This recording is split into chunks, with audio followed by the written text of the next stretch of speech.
Hello. It's the day before my birthday. Got a little matcha latte here, and I went to my favorite bakery, and I picked up this thing called a white chocolate cranberry bar thing. I don't know, it's delicious. So it's the day before my birthday. And historically, I always cry on my birthday. I hate my birthday. I never have birthday parties. I think the only thing you could qualify as a birthday party is last year, my friends took me out to dinner at Applebee's. And that was the closest thing I've had to like a birthday party. Normally, I'll just do presents with my family and we'll like get some cake or cupcakes and that's about it. I've never been one of those people that's like, hey, we're gonna do this big thing. I'm always just like, can we borderline forget that it's my birthday, please? You know, over the last year of my life, I'd say I'd probably done the most healing of my entire existence thus far. I'd say 22 was the most painful year and 23 was the most healing year, right? Because 23 has been the most healing year, I was very interested in seeing how I was gonna respond to my birthday. Because obviously, you can think, oh my God, I'm gonna be crying on my birthday. Oh my God, I'm gonna feel this way. But you can't always predict how you're gonna feel. And I'm around really positive people right now, and I'm in a very positive situation, and things are going really well in life, and I'm really proud of the steps I'm taking and the person that I'm becoming. And I'm very proud of how I'm handling situations and expressing myself and learning from mistakes and learning to apologize for any people that I hurt and learning like so much. Like I'm very proud of the things that I've done this past year especially and how I've broken out of a lot of self-destructive habits. And it's actually really funny because my friends were talking about it the other day. They're like, oh my God, it's almost your birthday. This is so exciting. You know, it's going to be your birthday. And my birthday's tomorrow and I'm thinking about it and I'm like, wow, I'm actually, for the first time in my life, I'm proud enough of myself that I want to celebrate myself. Because before, every birthday was like a benchmark of, oh, you're 20. And you know, other people, when they're 20, they've done X, Y, and Z. And you don't even know how to drive a car and you're 20. What a lame person you are that you don't have like X, Y, and Z accomplished by the time you're 20. It was actually super awful and super sad on my 20th birthday. I could not for the life of me stop crying. Like, I don't know what was wrong with me that day. I was just in such a horrible headspace that I cried so hard that the cops came because they thought I was actually getting like murdered or hurt because I was crying so loud and so hard. And I don't know why I'm sharing that information on the internet, but I probably shouldn't be. Yeah, the cops got called because I was crying so hard on my 20th birthday. Between birthdays, I would always be beating myself up, being horrible to myself, telling myself every day, you're not working hard enough, you're not doing enough. I've been mean to myself. Up until I was like 23, I've been incredibly mean to myself. And the people around me have been incredibly mean to me. And I've been in very harsh environments my whole life up until I was about 23. Every birthday before this has just been a reminder of my inadequacy. It's been a reminder of my failure to reach my goals. Because my birthday is January 29th.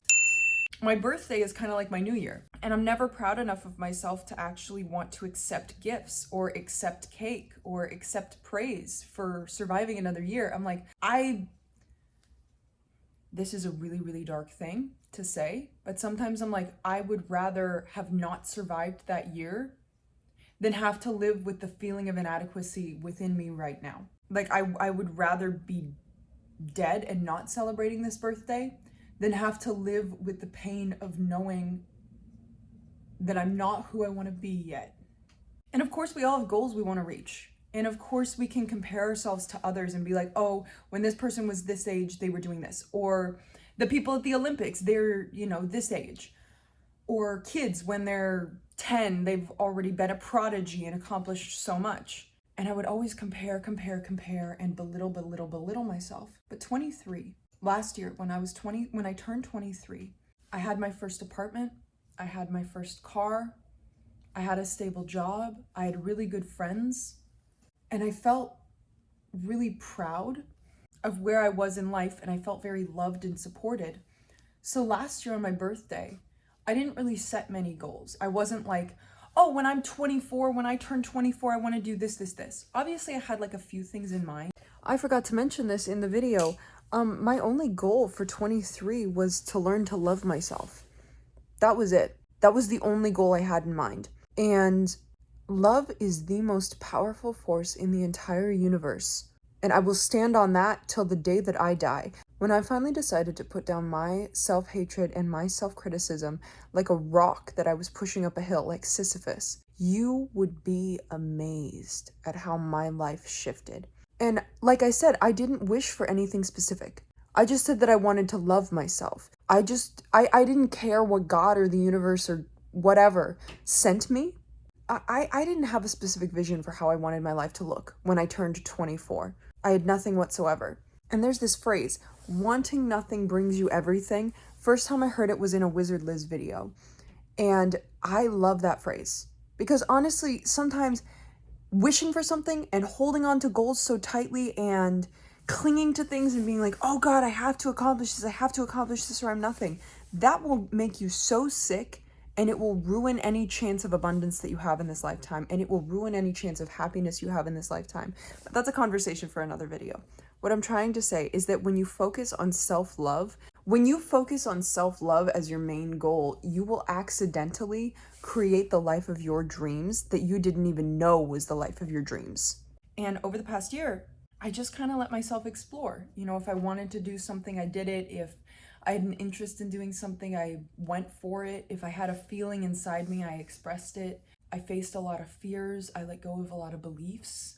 It was the first year that I felt I was kind with myself. I was gentle with myself when I did turn self-destructive or I did have bad moments. I was able to gently pick myself up after it. And it's so funny to me because I have improved as a person and I have improved my life so much in the past year. And you know what it took to finally get here? Kindness and patience towards myself. And I think that's wild because my whole life I was taught if you want to improve as a person, you have to be extremely harsh with yourself. You have to push yourself beyond your means. You have to basically bully yourself into improvement. And I've done that my whole life. And every birthday felt so miserable. Even last year's birthday, I felt pretty miserable because I'm like, oh my God, I'm 23, like I haven't grown enough. I'm like in my mid-20s. Oh my God, what am I doing? I'm not where I want to be. I was sitting at that dinner with my friends and that's all that was racing through my head. I was like, I'm not good enough. I'm not good enough. I don't deserve this ice cream. I don't deserve this kind of love and celebration. I don't deserve this dinner. And it's all I could think about, like, as they're handing me gifts and presents, I'm like, I don't deserve this. I don't deserve this. I don't deserve this. And this year, it's the day before my birthday. It's not even my birthday. Because let me get this clear. I don't understand birthday weeks and I don't understand birthday months where people are like, it's my birthday, so I'm going to celebrate the whole week or the whole weekend or the whole month. I don't get how you can have so much.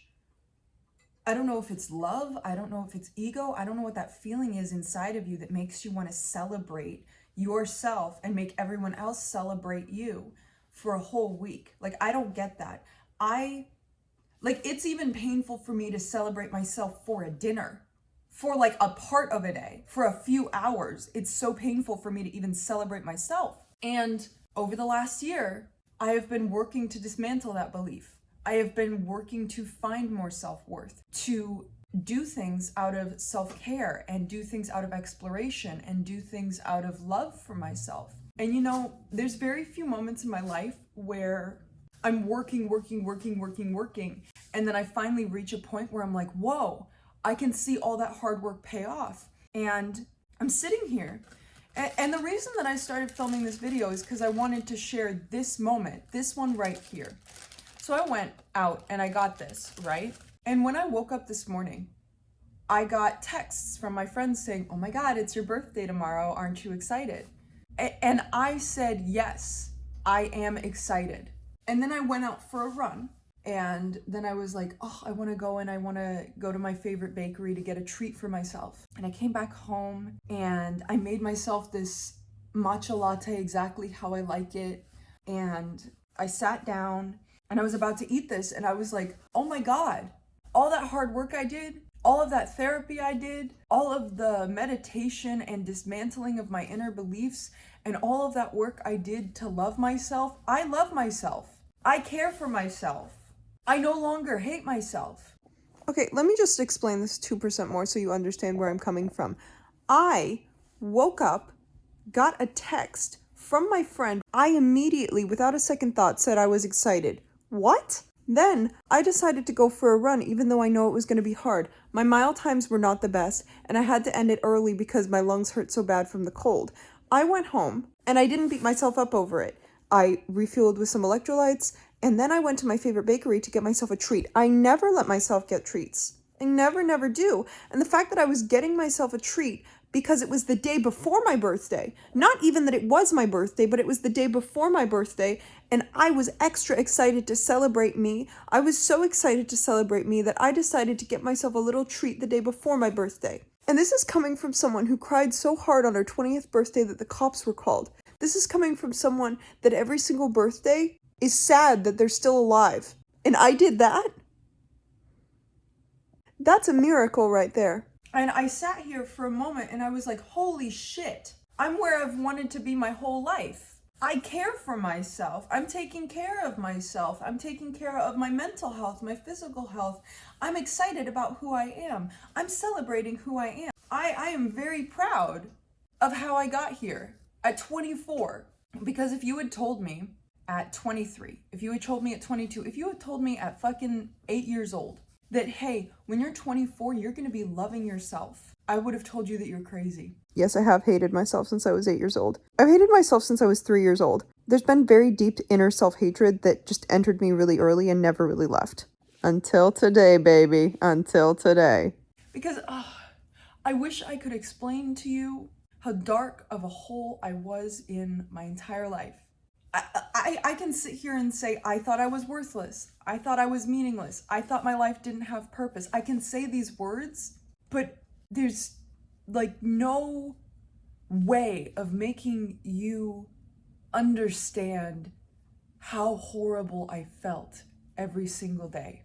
And the thing about healing is that when you're in the dark and you're slowly turning on the light, you're slowly healing and getting better, your eyes adjust to the brightness.